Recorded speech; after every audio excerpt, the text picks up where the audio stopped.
Munds. Yeah.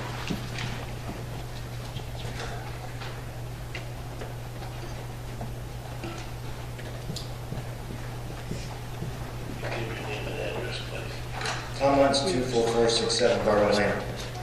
Mayor, City Council, thank you for having me speak. I just have a few comments I'd like to make, and some questions I'd like to ask. One of them is, what form of government do we have today? If we have a democracy, then in fact majority does rule. If we are a constitutional republic, then we are bound by that rule of law, where government is to preserve our rights rather than to dictate them. And my question is the United States Constitution the supreme law of the land? If it isn't, then feel free to continue the arbitrary, oppressive laws that can violate individual personal liberty. If it is, then please cite for me the constitutional provision that allows the restrictions of which you intend to impose on the people. The next question is, should the Constitution be interpreted as the Founding Fathers had intended, or as a living, breathing document? If it is as our Founding Fathers had intended, please state or quote a provision that allows such a restriction. I reiterate, government was to protect the people's rights, not to regulate them or dictate them. If it is a living, breathing document, may I welcome this room to the beginning of totalitarianism?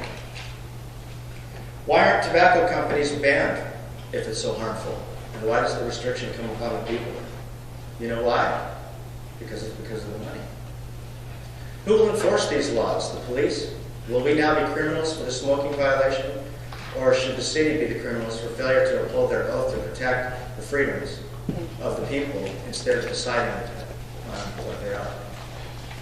And I just wanted to leave that with you and say thank you for allowing me to speak. But this is a complete and blatant violation of the Constitution as our Founding Fathers had intended. And if it isn't, please cite the constitutional provision that allows you to be able to go forward. Thank you.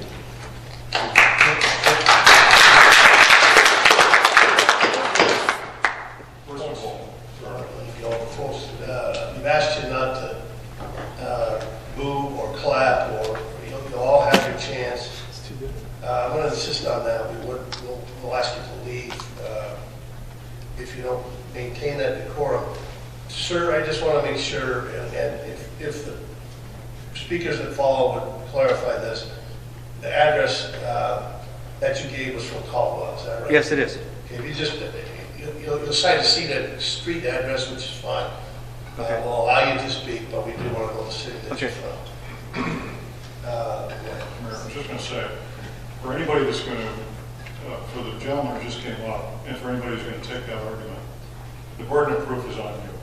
There is no constitutional right to smoke. It's been thrown out, but no. I'd actually be able to prove that to you, sir. Excuse me, I listen to you, you listen to me. Yes, sir. There is no constitutional right to smoke. It has been thrown out by the courts, either the equal protection law or the due process law. It simply does not exist. So please do not waste our time with this constitutional BS. Please don't tell me, as a government official, what my rights are as a person, as an individual. It does not exist. You do not have the right to tell me what my rights are, sir. Go find it and bring it to me. The burden of proof is on you. The power is retained in the people, sir. End of story. Mr. Shealy, let's not direct questions to a speaker unless there's right here. Bring it on. Let's go. More importantly, and I guess to the council, we're going to have a chance at the end to deliberate on this and make whatever arguments you want.